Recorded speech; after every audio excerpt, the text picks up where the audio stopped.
Et quelques trésors, peut-être. Oui, Pleine Liberté. C'est un tableau d'Alexandre Deinela, qu'on peut voir habituellement au musée russe de Saint-Pétersbourg, mais qui est au Grand Palais, et ce jusqu'au 1er juillet prochain. Alors, Pleine Liberté, on va dire qu'il faut le dire vite, parce que cette scène se rapporte à la vie quotidienne en URSS dans les années 40. Nul n'ignore qu'entre 1917, le coup d'État bolchevique, et 1953, la mort de Staline, eh bien, l'art et la politique étaient consanguins en URSS. L'expo s'intitule Rouge, Art et Utopie. Il en a coulé du sang. Au pays des soviets. Et elle témoigne en fait d'une fièvre créatrice qui met en scène à l'époque une société idéalisée. Sur cette toile, par exemple, on exulte de joie, on court vers un avenir radieux. Mais ça ne se passait pas toujours bien entre les artistes et le pouvoir. Au bout d'un moment, le pouvoir a dit « Dis donc, vous arrêtez de faire ce que vous avez envie de faire, vous allez faire ce qu'on vous dit ». Tout était dicté d'en haut, il fallait mythifier les chefs, il fallait mythifier l'ouvrier, le soldat, le kolkhozien, et le chef des chefs, évidemment, le petit père des peuples. Regardez ce portrait de Staline, signé Georgi Roublev, il date de 1935. Et alors à gauche, vous avez une maquette du monument de la 3e internationale, signée Vladimir Tatlin. Elle date, cette maquette, et le monument de 1919. Tout ça est à voir au Grand Palais jusqu'au 1er juillet prochain. Article dans Libération et dans l'Humanité ce matin. Les 30 ans de la pyramide du Louvre.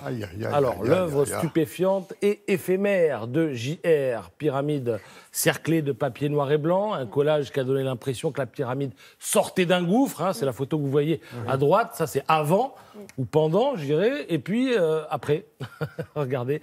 En fait, samedi à 10h26, J.R. a posté une photo sur son compte Instagram en disant « Venez voir ».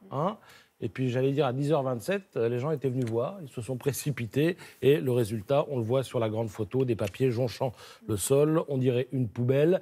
En fait, les seuls qui ont pu voir l'œuvre et ont pu prendre le temps de l'apprécier sont les 800 invités triés sur le volet qui participaient à une soirée vendredi soir au Louvre. Alors, évidemment, il y a pas mal de gens qui disent oui, c'est de l'entre-soi, mais le Louvre assume. Le Louvre dit c'était juste pour faire une photo qu'on a fait ça. Ça n'a rien coûté aux contribuables, puisque tout était reposé sur le mécénat privé. Et JR, lui, a encouragé le public à marcher sur son œuvre, a même emporté des bouts de papier pour, disait-il, se l'approprier. Voilà, il n'a pas dû être déçu, puisque c'est ce que les gens ont fait.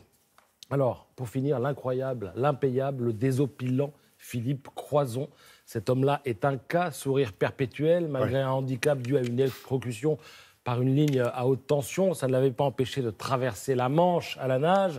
Pas de bras, pas de chocolat, a-t-il coutume de dire en éclatant de rire. Et le voilà maintenant sur scène.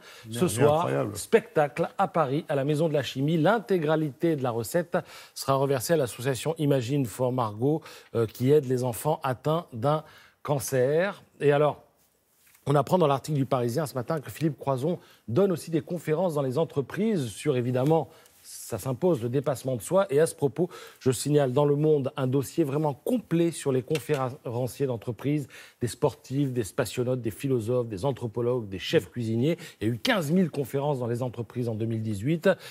Ça révèle une quête de sens et un besoin de compréhension de l'humain. Et puis les tarifs vont, pour ceux qui interviennent, de 1 500 à 10 000 euros pour ceux qui ont les moyens. En tout cas, je reviens à Philippe Croizon. Et il n'est pas le seul à être handicapé et à faire de la scène, n'est-ce pas ?